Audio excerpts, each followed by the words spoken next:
आदरणीय भाई साहब नारायण सिंह जी यादव प्रदेश मंत्री अपना स्थान ग्रहण करें।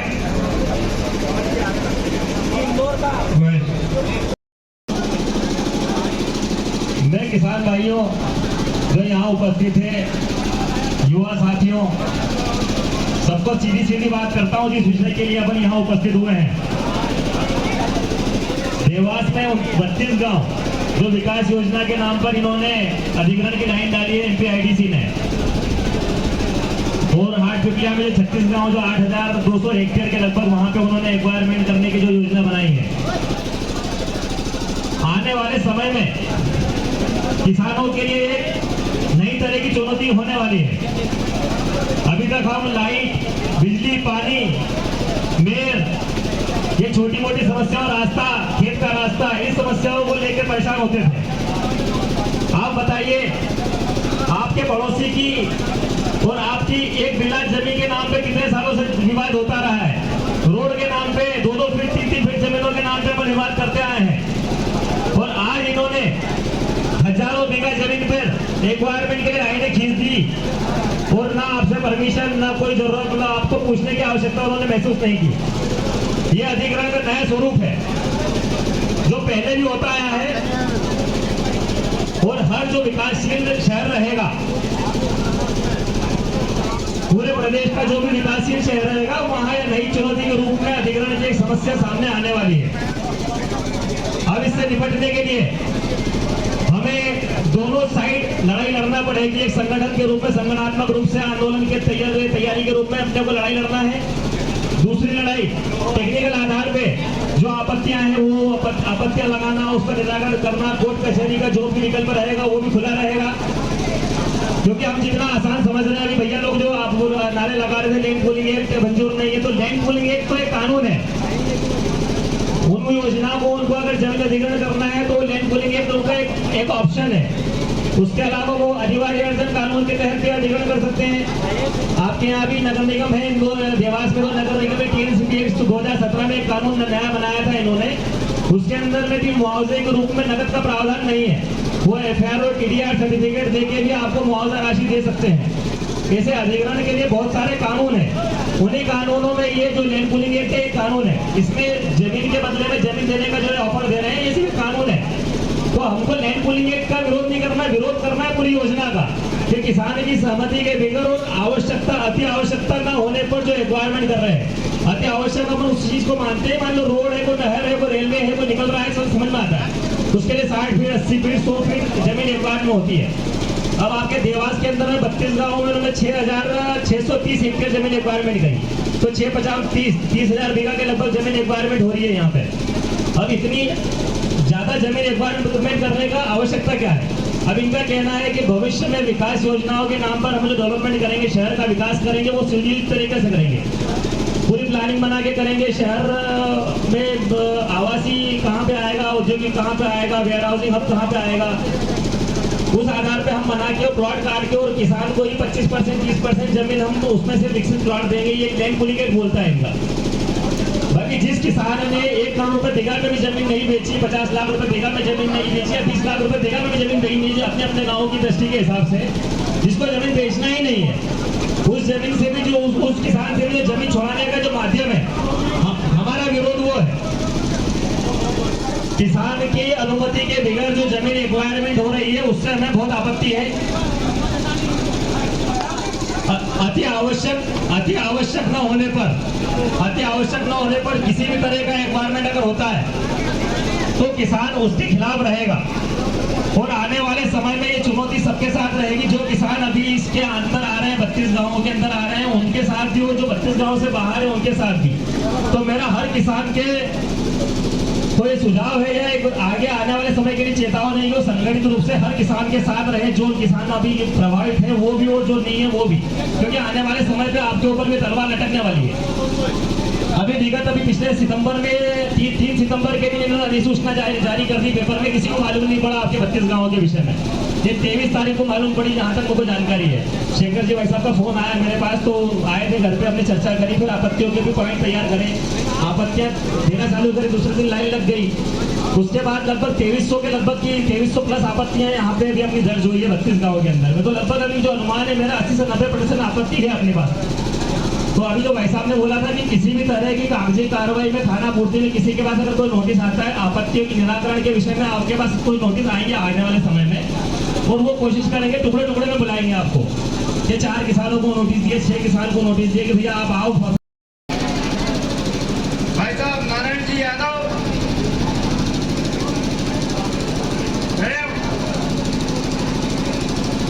हमारे प्रांत के प्रांत अध्यक्ष आदरणीय सूर्या जी, हमारे संगठन मानव प्रांत के संगठन मंत्री आदरणीय अतुल जी महेश्वरी जी, हमारे जिले के निवासी हमारे प्रांत के पंचायत प्रमुख गौतम जी,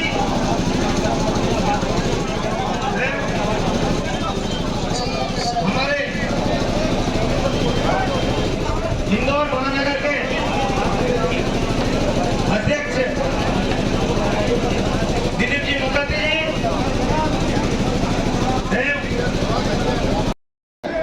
प्रतिनिधियों को हम चुन कर भेजते हैं और इनका काम होता है नए कानून बनाने में काम करना।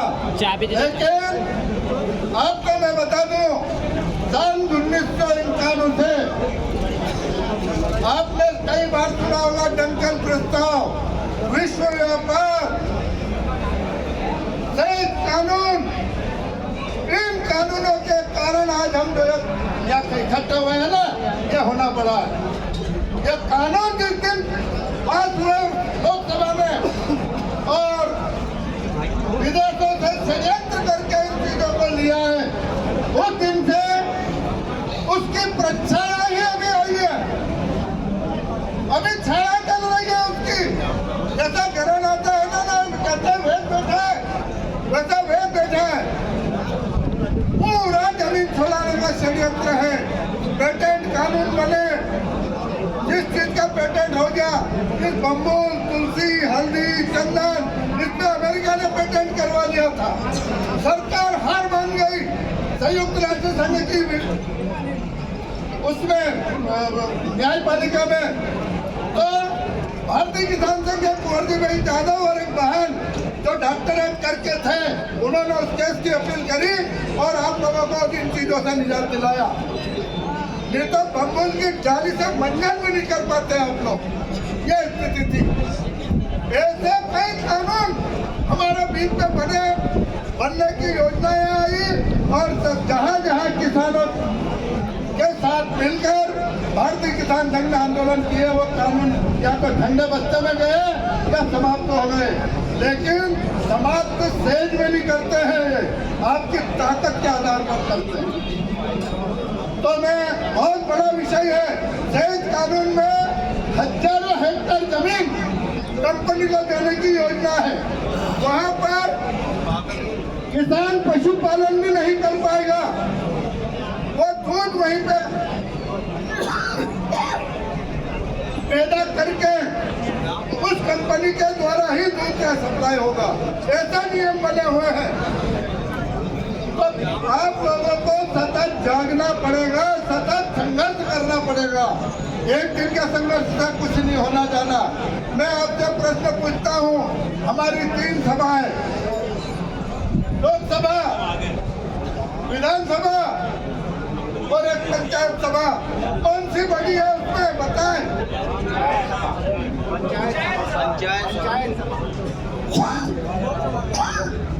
भैया लोकसभा बोल रहे हैं, आप पंचायत सभा बोल रहे हैं, और बोलने क्या बात है?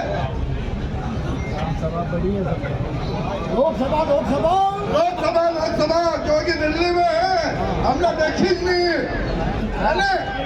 किसान सभा सबसे बड़ी सभा हमारी पंचायत सभा है और उससे भी बड़ा 4 पंच जब पंच परमेश्वर की कथा आपने सुनी होगी, कहानी सुनी होगी कि 5 पंच जो निर्णय कर देते हैं वो सबसे बड़ा है।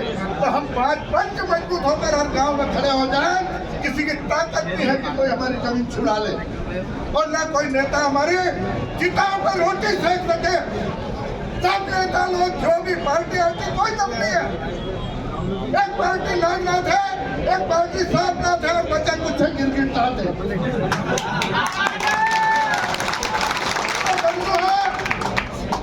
लोगों को हर गांव में खड़ा होना पड़ेगा मजबूती से। इन नेताओं के भरोसे रहोगे सिर्फ लॉलीपॉप लगा के और चले जाएंगे कि अच्छा चूतिया बनाया मैंने। तो किसी को बुरा न लगे, जो सच्ची करवाई है, कड़वा नहीं होता है वो बुरा लगता है। मैं तो जो सच्चाई बोल रहा हूँ वो बोल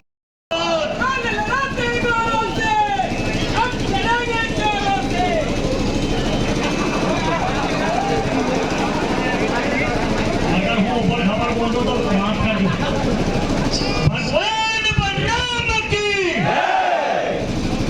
और बल गए टक्करों से अब लड़ेंगे जोरों से। हम अपना संघर्ष जारी रखेंगे, ऐसी सबकी सोच होना चाहिए, क्योंकि हमको जमीन 1 इंच भी नहीं देना है, ये तो सत्य है ना। इसलिए हम सब आए हैं। जैसे भाई साहब आए थे कि ये बात मत करो, ये बात मत करो, बात तो रखी है उनने। भारतीय किसान संघ के नेतृत्व में सभी लोग इसीलिए इकट्ठे हुए हैं कि अगर हमारी जमीन पर कोई 1 इंच भी या 1 सूद भी अगर रखने के लिए आ गया, तो जैसे अपन लेंटर में गड्ढे खोद के नारियल को रखते हैं, ऐसा रख देंगे हम। जय किसान। और अगर भाई साहब ने बताया कोई साइन करने के लिए, करवाने के लिए आए, तो उसको वही अपने खेजड़े बंबुल के झाड़ से बांध दो और उस पर वोट डाल दो सारे पे। जो कोई गिरदार हो, पटवारी हो, कोई से भी अधिकारी आए उस पक्ष में, तो वो युवा आए तो उनका समर्थन करो। ऐसी हमें हिम्मत जुटाना पड़ेगी। भारतीय किसान संघ ये सिखाता है कि अधिकारी की आंखों में आंखें डाल के बात करो, ऐसे झुका के नहीं। इसीलिए तो आपको कहते हैं कि ग्राम समितियां बनाओ और भारतीय किसान संघ के साथ जुड़ो। हमको अपने अधिकार मालूम होना चाहिए। हमें भी पहले भारतीय किसान संघ के बारे में कुछ पता नहीं था। जब पता चला तो हमने कहते कि धरती को इधर से उधर रख दी, ऐसी बहुत अधिकारियों को दौड़ा दौड़ा के मारा है।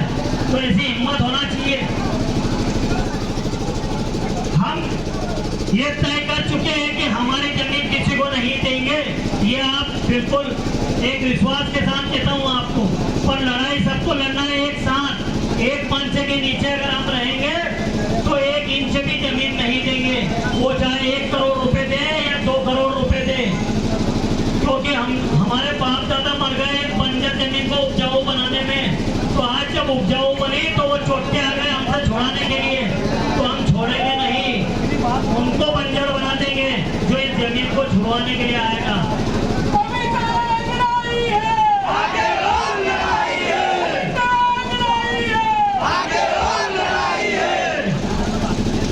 तो मैं आपको ये विश्वास दिलाता हूँ, पर रहना संगठित पड़ेगा। ये नहीं कि आज हम रैली के रूप में आ गए तो साथ जमीन बची जाएगी। उसके लिए बहुत प्रयास करना पड़ेगा। जाए तो भोपाल भी जाम करनी पड़े, देवाल भी जाम करनी पड़े और दाल बाटी भी खानी पड़े। आपने कोई पीछे से चर्चा आई थी कि यार जल्दी कर लो, कार्यक्रम 4 बजे दूध निकालना है। तो हमारा दूध तो ये सब तो भैंस गाय बेची देगा तो कई करोगे फिर 1 दिन 2 दिन 4 दिन में रुकना पड़ा। तो तैयार है कि नहीं है? तो यार तैयारी से हम तो आए हैं। सुनवानी महानता से 1000 आदमी को राशन लिए। आप चिंता मत करो, सुनवानी महानता की तरफ से आपका सबका भोजन कराया जाएगा। अगर हमारी बात आज नहीं मानी कलेक्टर महोदय ने तो बिल्कुल यह दाल बाटी की व्यवस्था भी है, आप घबराओ मत।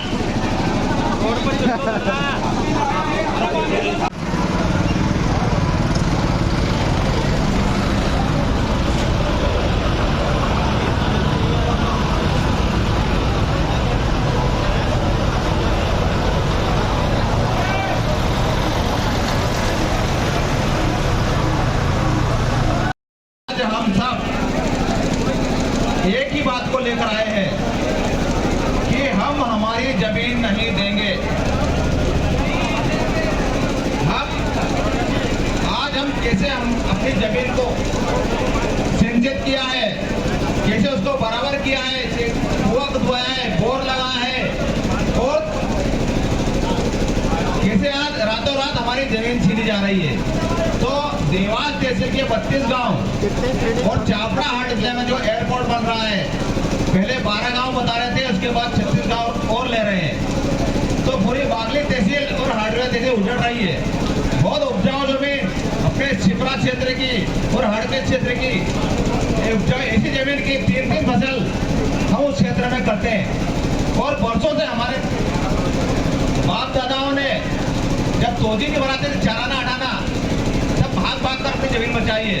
जब तहसीलदार पटवारी जब गांव में आता था तो हमारे माँ बाप भागते थे कि यार हमारे तोजी नहीं बना रही है। ऐसी जमीन हमारे बाप दादा ने सुरक्षित रखी है। और अगर अभी हमारी जमीन छिन गई तो इतने हजारों लाखों परिवार कहाँ जाएंगे, इनका कोई ठिकाना नहीं रहेगा। तो आपसे यही निवेदन है, कोई भी गांव में अगर आए, पहली बात तो कोई भी कागज पर साइन नहीं करना है, पहली बात।